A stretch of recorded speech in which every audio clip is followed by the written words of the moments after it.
Graça e paz, amados estudantes do curso superior de teologia, estamos de volta para mais uma aula eh, da disciplina de hermenêutica bíblica, que tem a ver com interpretação das escrituras sagradas. Nós vamos dar sequência à nossa aula que nós começamos na semana passada. Nós, na última aula, falamos sobre as regras de interpretação das Escrituras Sagradas. Vimos 4 regras. E hoje vamos, então, falar especificamente sobre a interpretação de textos figurativos. Vimos que, de fato, nas Escrituras existem textos que são literais e também existem textos que são figurativos, né? Então, diferente dos textos literais, nos textos figurativos, nós precisamos ter algumas, precisamos ter em consideração algumas regras especiais, né, quando estamos a lidar com os textos que são figurativos, ok? Então, vamos assim, começar com a interpretação da linguagem figurativa das escrituras.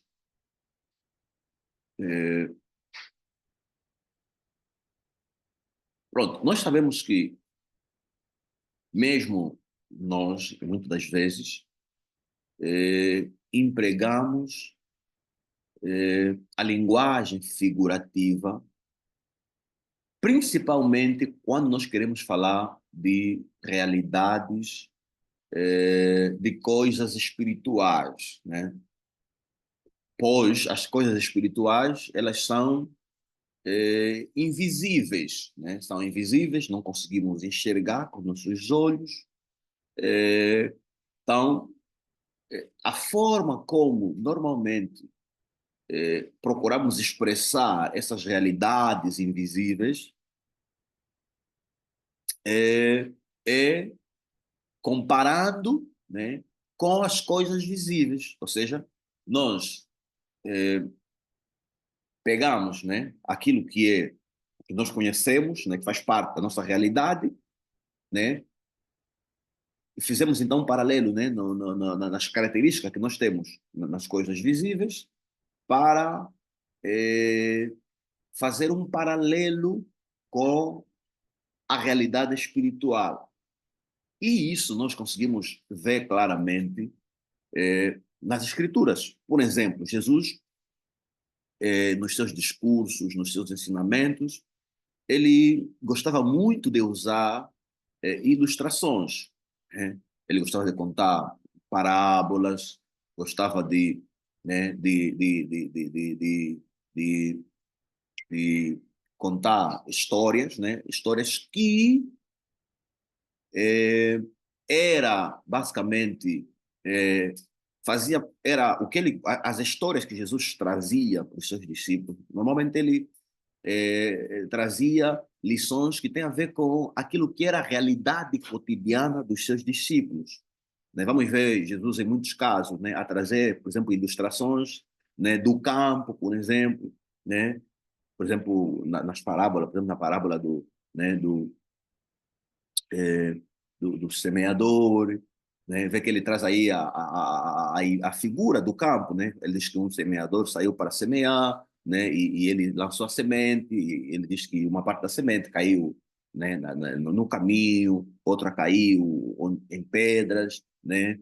A outra caiu em espinhos, e há uma parte da semente que caiu em boa terra. Vamos ver aqui, ele está trazendo ilustração, né, de realidades que faziam parte do cotidiano dos discípulos, ou seja, com a ilustração que Jesus estava a apresentar para os discípulos, né, sendo que os discípulos entendiam que ele fazia parte do dia a dia deles, né, Jesus procurava então dessa realidade que os discípulos conheciam para lhes levar a ter entendimento da realidade que tem a ver com o reino de Deus, que é, né, uma realidade espiritual, ou seja, né, pega-se em aspectos que são conhecidos para fazer paralelo com aquilo que é desconhecido, aquilo que é o espiritual, né, para termos assim, nos dar assim entendimento, né, das coisas espirituais, ok? Então, essa é a primeira observação que nós devemos aqui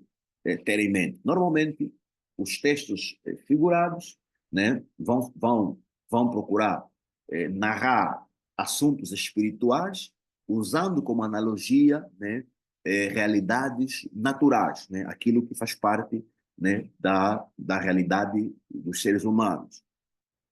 Okay? Esse é a primeira consideração que achamos ser muito importantes, irmãos, se lembrarem, porque isso vai facilitar, né, a vossa compreensão, né, dos textos que são figurativos, como alegorias, parábolas, né, metáforas, né?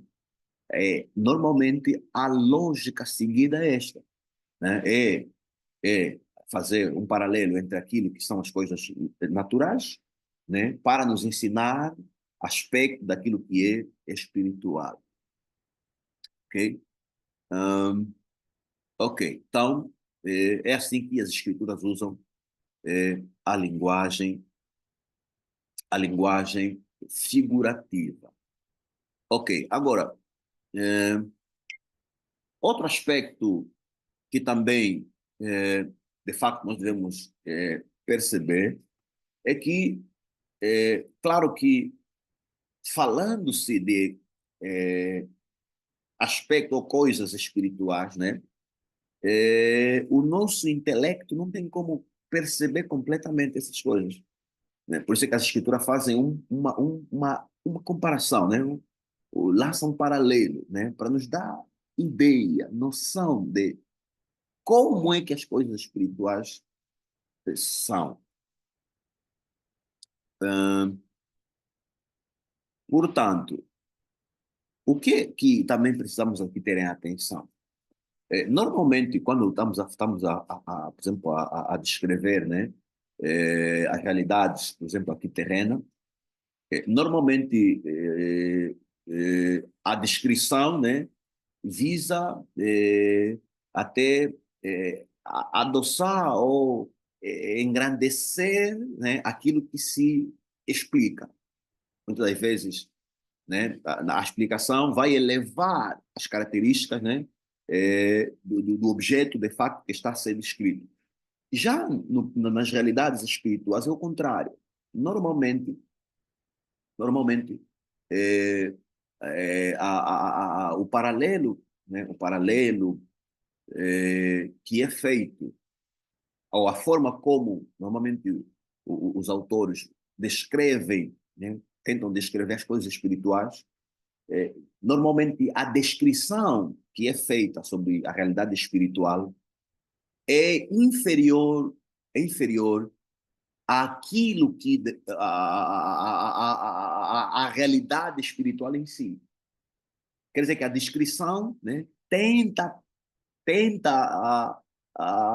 descrever, mas a descrição não é igual à realidade. Normalmente, a forma como os assuntos espirituais são descritos nas escrituras, né, é inferior àquilo que é, de fato, a realidade espiritual.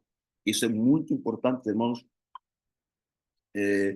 tomarem essas notas. Vamos depois dar aqui alguns exemplos para os irmãos terem uma melhor percepção do que nós estamos a falar, ok? E outro aspecto também que é muito importante os irmãos se lembrarem quando estamos a tratar com textos figurativos de facto, termos cuidado em explorarmos os significados das palavras que os autores usam no texto, né? Eles usam, de facto, muitas vezes palavras no sentido figurativo. Para nós conseguir encontrar o sentido figurativo, primeiramente, claro, devemos procurar estudar o próprio texto em si, né? Considerar o contexto, e depois devemos explorar os significados da palavra usada, das palavras usadas, né? Vamos ter aí, normalmente as palavras têm o significado primário, né? Depois tem o significado secundário, terciário e por aí em frente. O que é que nós temos que fazer? Conhecendo os significados das palavras, né? Vamos então, considerando o contexto, né, da frase ou da oração, né? Vamos agora olhar no leque de significados que a palavra tem, né? Procurar o significado que a passagem ou a frase exige, ok? Então, nós temos que ir, né, no leque dos significados que a palavra tem e encontrar um significado que se enquadra, que se coaduna com a frase ou a oração ou o texto que nós estamos a, a estudar ou a trabalhar nele, né? Então, eu quero aqui dar alguns exemplos, né, de algumas palavras que são muito usadas nas escrituras, né, em sentido figurativo, né? Por exemplo, as escrituras usam muito a palavra luz, por exemplo, né? A palavra luz, por exemplo, Deus vive na luz, né? Vamos encontrar a palavra reino, né? Vamos encontrar, por exemplo, o céu, a palavra trono, a fé, né? Essas palavras todas, elas, claro que se nós consultar o dicionário, nós vamos ter o significado primário dessas palavras. Mas quando nós vamos nas escrituras, ao estudar as escrituras, vamos dar conta que os autores das escrituras usam essas palavras várias vezes para expressar outros significados, outras verdades, e vão muito além, né, daquilo que é o significado original das palavras, né? Por exemplo, a palavra luz nas escrituras, né, muitas das vezes, né, ela é muitas vezes usada, né, na escritura para se referir, por exemplo, à verdade, né, para se referir à verdade, né, ao verdade, claridade, né, verdade, claridade, né, pureza, né, santidade, né. Vamos a ver? Se nós olharmos esse significado, pureza, né, santidade, já vai além daquilo que é o significado da palavra luz.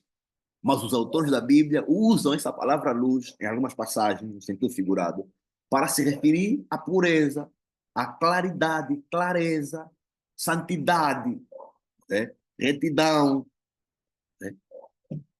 Então, é muito importante nós termos em atenção, né, esta forma como os autores das Escrituras muitas vezes usam as palavras, né, dando-as, né, um sentido que vai, muitas das vezes, além daquele que é o sentido original da palavra, ok? Dê o exemplo da palavra luz, né? Como também podemos falar, por exemplo, da palavra, né, reino, né? Sabemos que o reino, né, a palavra reino, no sentido literal, está se referir, né, de um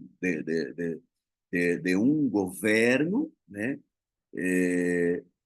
de um rei, né? Um território governado por um rei, né? Isso aqui é reino, é o governo do rei, né?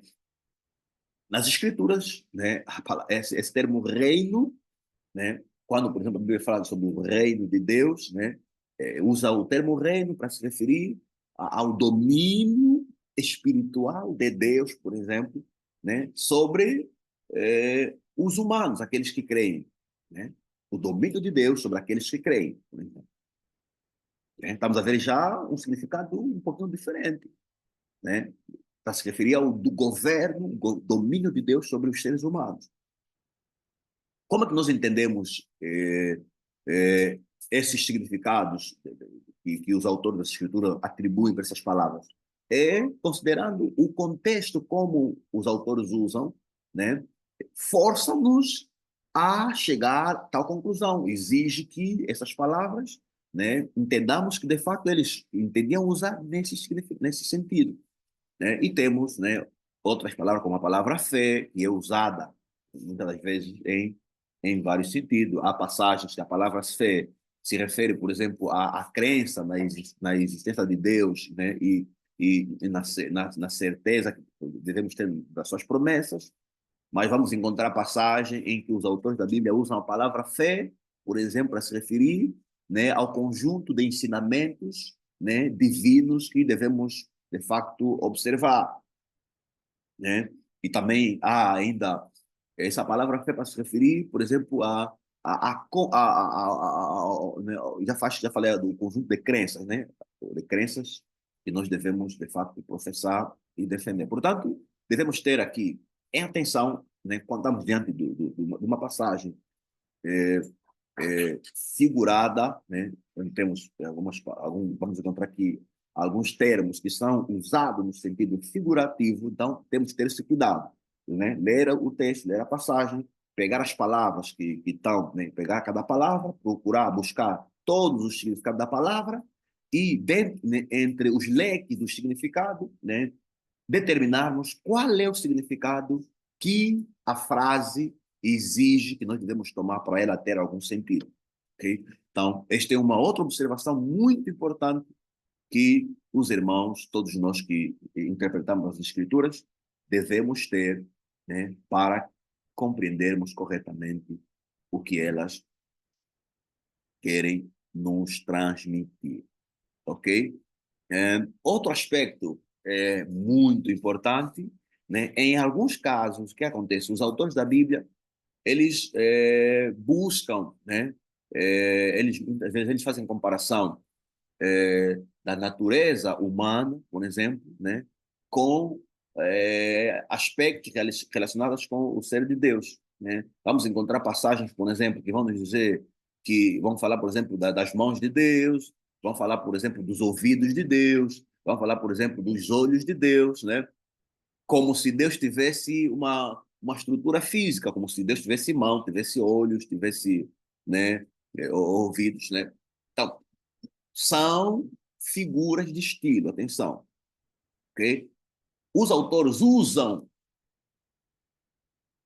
se expressam nesses termos para nos permitirem entendermos, né, o agir de Deus. Por exemplo, quando a Bíblia fala das mãos de Deus, né, os autores usam as mãos para se referirem à ação, como é que Deus age, o agir dele.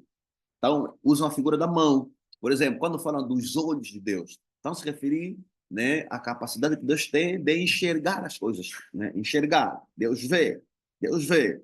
Então, a forma que eles usam, que os autores usam para nos fazer entender a capacidade de Deus ver, usam então os olhos de Deus. Tá vendo? A capacidade para expressar que Deus ouve, né, quando nós falamos para ele, né, então eles usam os ouvidos de Deus. Não que Deus tenha, de facto, ouvidos literais, mas que ele ouve, ele vê. Okay? Então, é figura de estilo. Tem uma figura própria, né? Há um nome próprio técnico que se usa dessa figura, vamos ver mais lá para frente. Então, nós temos que ter em consideração estes aspectos todos, né, para termos uma compreensão correta das Escrituras. Lembrar sempre aos estudantes que Deus é espírito, ou seja, Deus não tem uma forma física. Ele não é físico, ele é um ser espiritual. Né? Por isso aqui, a nossa adoração a Deus tem que ser em espírito, ou seja, por meio da nossa crença, né? Da nossa fé em Deus, né? E em verdade, com sinceridade. Ok. Então, vamos seguir. Seguindo, Temos aqui outros exemplos, né? Muito importante, né? Por exemplo, temos aqui o texto de Gênesis 6:6, que parece que diz que Deus se arrependeu, diz que Deus se arrependeu de haver feito o homem, né? Mas nós temos passagens também, temos passagens, temos passagens que dizem que Deus não se arrepende, né? E parece assim, de forma superficial, né? Parece contradição. É figura de linguagem. Devemos entender que, por exemplo, aqui em Gênesis 6:6, o autor está tentando escrever, né? Está tentando escrever, né? Um aspecto que está ligado com o agir de Deus, né? E ele descreve esse aspecto como se Deus, como nesse termos, né? Deus arrependeu-se. Mas aqui, o que o autor quis de fato comunicar com essa expressão e Deus se arrependeu, né? Ele, se os irmãos prestarem atenção no contexto, né? No contexto, vão ver que é, é, a ideia era de que Deus já não tinha prazer na sua obra, de tão desagradável e improfícua, né, que se tornara o ser humano por causa da transgressão. Ou seja, está se referindo de facto à mudança da ação de Deus, né, sobre o ser humano. Por quê? Enquanto o ser humano estava em harmonia com Deus, estava em obediência a Deus, né? A ação de Deus para com o ser humano era em abençoar, né? Era em abençoar. Só que quando o homem transgrede contra Deus, né? Deus por aquilo que ele é, né? Ele é obrigado a mudar a sua ação contra o ser humano, que o que em vez de abençoar, ele agora tem que castigar. Ele tem que castigar. Então, é essa mudança, né, da atitude de Deus para com o ser humano, né, é que o autor vai dizer que Deus se arrependeu, ok? Se arrependeu, né? Mas a ideia é essa, é que Deus mudou a forma como ele lidar com o homem, por causa, né, do homem ter se rebelado contra o seu Criador, ok? E temos outros exemplos aí, temos, por exemplo, o exemplo de Gênesis, capítulo 18, versículo 21, né? Que diz assim: Descerei agora e verei, né? É como se Deus precisasse descer para ver, né? Mas sabemos que Deus é omnipresente, né? Deus é omnisciente, Deus vê tudo, Deus está presente em todo lugar. Então, aqui, neste texto de Gênesis 18, 26, na verdade, o que o autor está querendo comunicar aqui aos seus leitores é que, de fato, Deus decidiu examinar as ações dos seres humanos. Quer dizer que aqui o descerei e verei está se referindo, né, a ação de Deus decidir examinar, né, aquilo que os homens estavam a fazer, ok? Então, tem aqui outros exemplos, né? Só para os irmãos darem conta como é que é, de fato, as passagens figurativas, as passagens onde os autores descrevem realidades espirituais são complexas, né? Porque os autores estão a descrever realidades que vão além, né, daquilo que é a nossa realidade humana, estão a descrever realidades que são realidades do mundo do espírito, né? Então não é fácil descrever realidades do mundo do espírito, né, na dimensão humana. Então procura-se, né, aproximação. Então por isso é que devemos ter esses cuidados para termos então um entendimento, né, correto das escrituras sagradas. Outra observação também que é importante, né, ao lidarmos com as passagens figurativas, linguagem figurativa, muitas vezes, essencialmente, expressam verdades. Em que aspecto? As figuras que são usadas quando se trata das verdades espirituais não o são como nas descrições vulgares, né, com o fim de dar uma, né, engrandecer, né, ampliar o que nós estamos a descrever. Pelo contrário, como já dissemos, as coisas representadas, que são as realidades espirituais, já dissemos que elas são muito mais, né, muito mais do que aquilo que é retratado, ok? Do que aquilo que é retratado, ok? Pronto, isso aqui, acho que esse aspecto nós já enfatizamos, né? Por exemplo, nós já enfatizamos. E podemos dar exemplo, né? Quando diz que Deus vê, né? Deus vê, claro que aqui, quando falamos que Deus vê, estamos a comparar a nossa capacidade, né, de enxergar as coisas com a capacidade de Deus enxergar as coisas. Mas temos que entender que a forma como Deus vê é muito superior à forma como nós, os seres humanos, vemos. Porque Deus vê tudo, né, ao mesmo instante, enquanto que a nossa visão é limitada, né? Estamos a ver, apesar de os autores falarem de Deus ver, mas estamos a ver que o ver de Deus, né, que estamos a querer descrever, é muito maior daquilo que nós estamos a usar como elemento de comparação, que é a visão humana, né? Estamos a ver que o de Deus é maior. Quando falamos que Deus é amor, né? Deus é amor. Estamos a comparar, né, Deus com o atributo amor, né? E claramente isso quer dizer que o amor de Deus é muito superior, né, ao amor que nós conhecemos na nossa dimensão humana. Ok? Então, tudo que nós estamos a tentar expressar, né, na nossa linguagem humana, no espiritual, normalmente é muito superior, né? É muito superior daquilo que nós estamos a usar como símbolo para, né, para representar a realidade espiritual, ok? Ok, então, um,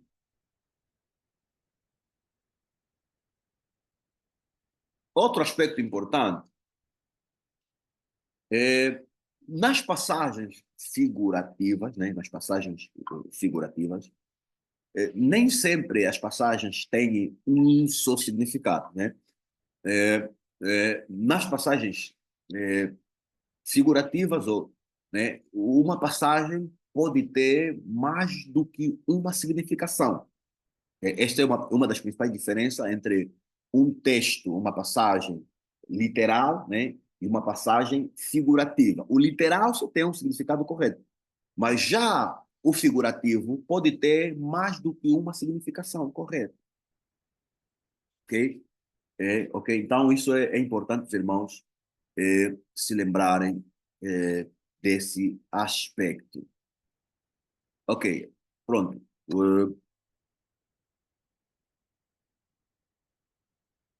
Temos aqui alguns exemplos, né? Eu passei o texto anterior porque já falei, já me referi a eles. Por exemplo, no Salmo 18, versículo 11, né? A Bíblia diz que Deus fez das trevas o seu lugar oculto, né? Em 1 de Timóteo 6,16 diz que Deus habita na luz, né? No primeiro caso, né, estamos a ver que se no primeiro caso diz que Deus fez das trevas o seu lugar oculto, já no segundo caso está dizendo que Deus habita na luz, parece, aparentemente é contradição, mas não é, não é, né? No primeiro texto, né, a palavra trevas, né, ela está a significar inescrutabilidade, quer dizer que Deus se oculta, ok? Deus se oculta, né? Deus se oculta, ou seja, né, o Deus, né, ele está numa dimensão que o ser humano é incapaz, né, de vê-lo, né? De vê-lo, ele se oculta. Já a segunda passagem, né, é, onde diz que Deus habita na luz, né?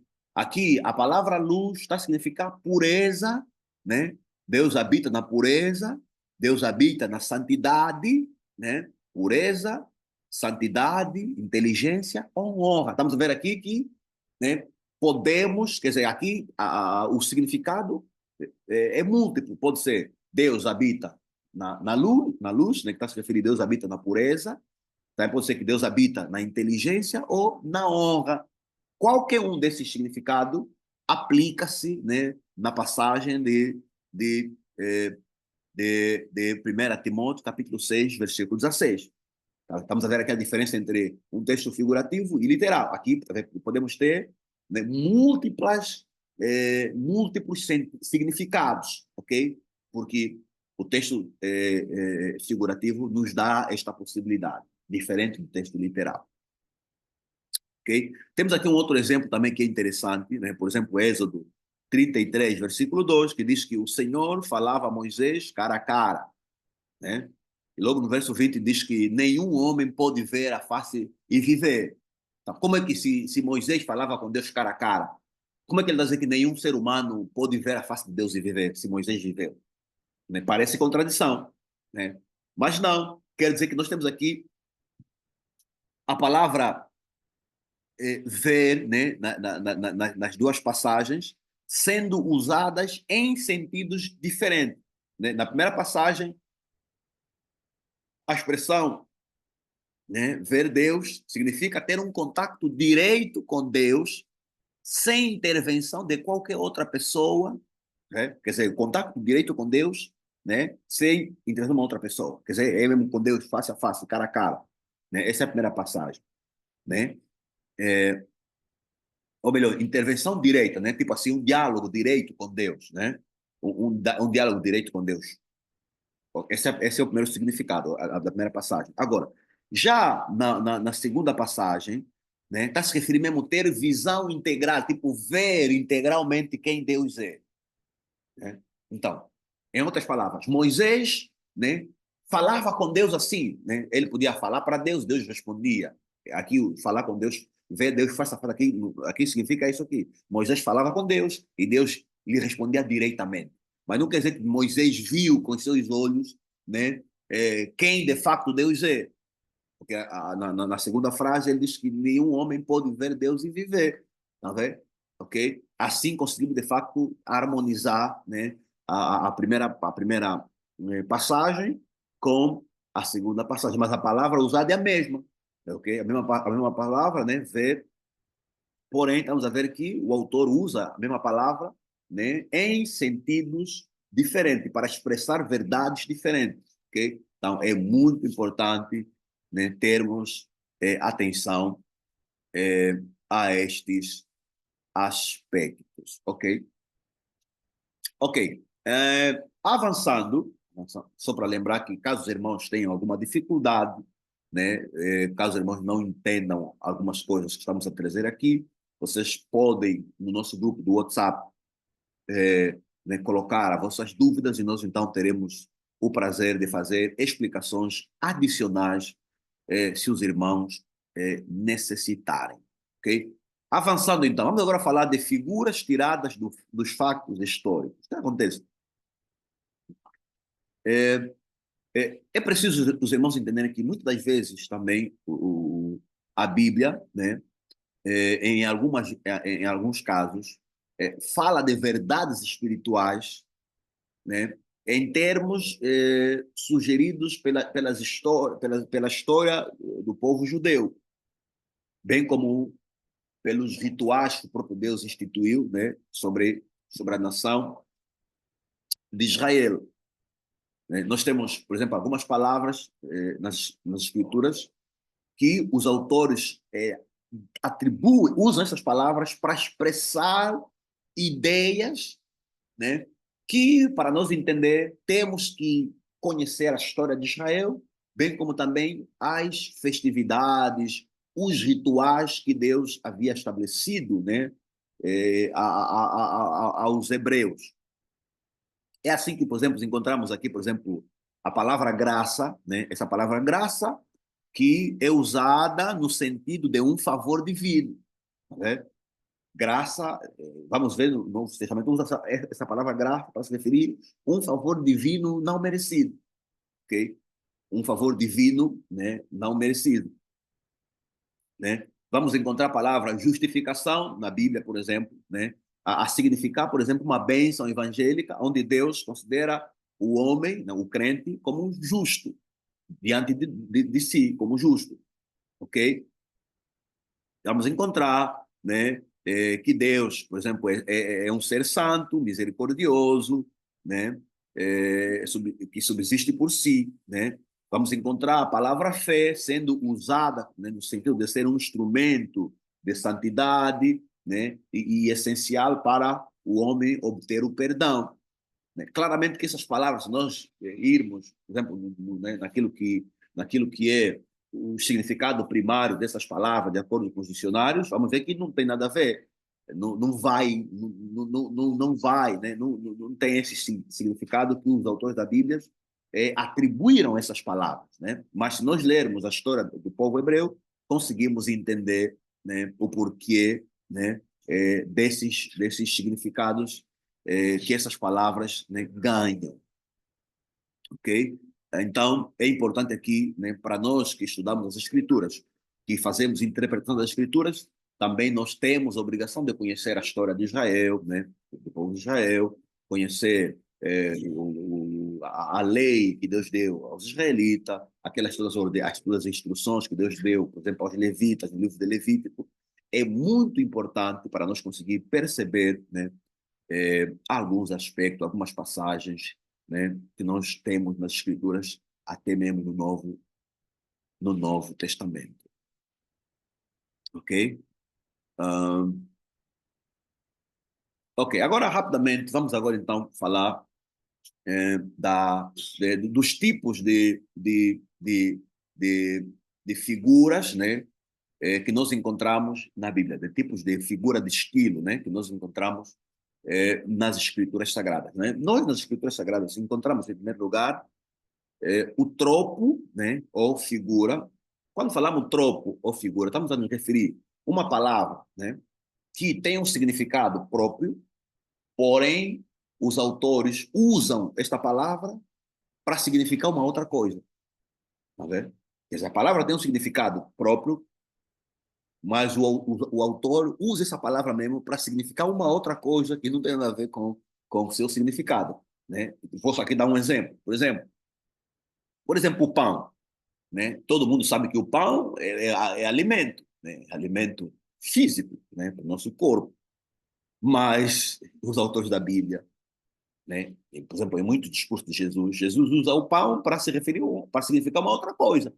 Quando ele, por exemplo, diz que eu sou o pão da vida, né? Claramente que ele não está dizendo que ele é o alimento físico que nós, seres humanos, comemos. Vamos a ver? Então, quer dizer que ele está a usar a palavra pão para significar uma outra coisa e não um alimento físico. Então, nesse caso, estamos diante de um tropo, né? Ou uma figura. Né? Quer dizer que a palavra pão está a ser usada, né, como uma figura. Nesse caso, chamamos de tropo. Né? Posso dar um outro exemplo. Né? Jesus diz que eu sou a videira verdadeira. Sabemos que Jesus não é videira. Né? Então, quer dizer que a palavra videira ele está a usar, né, no sentido figurado, como uma figura. Nesse caso aqui, estamos diante de um tropo, porque uma palavra que tem um significado está a ser usada para significar outra coisa, não o seu significado, né, original da palavra. Okay? Então, isso é tropo. Ok? Nós temos muitos tropos ou muitas figuras nas escrituras sagradas, principalmente nas parábolas de Jesus, né? Ele usava muito, em suas ilustrações, ele usava muito, né, figuras para exprimir verdades espirituais, né? Ok, nós temos um outro exemplo, né? O segundo tipo de figura de estilo que nós encontramos na Bíblia são as metáforas, né? As metáforas. O que é uma metáfora, né?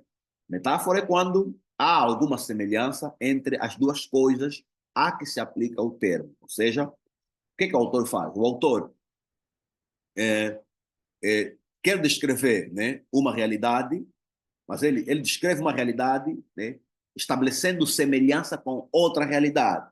Né? Por exemplo, vamos aqui dar um exemplo. Por exemplo, né, a Bíblia chama, por exemplo, Jesus, né, de leão. Né? Jesus, leão, da tribo de Judá, leão.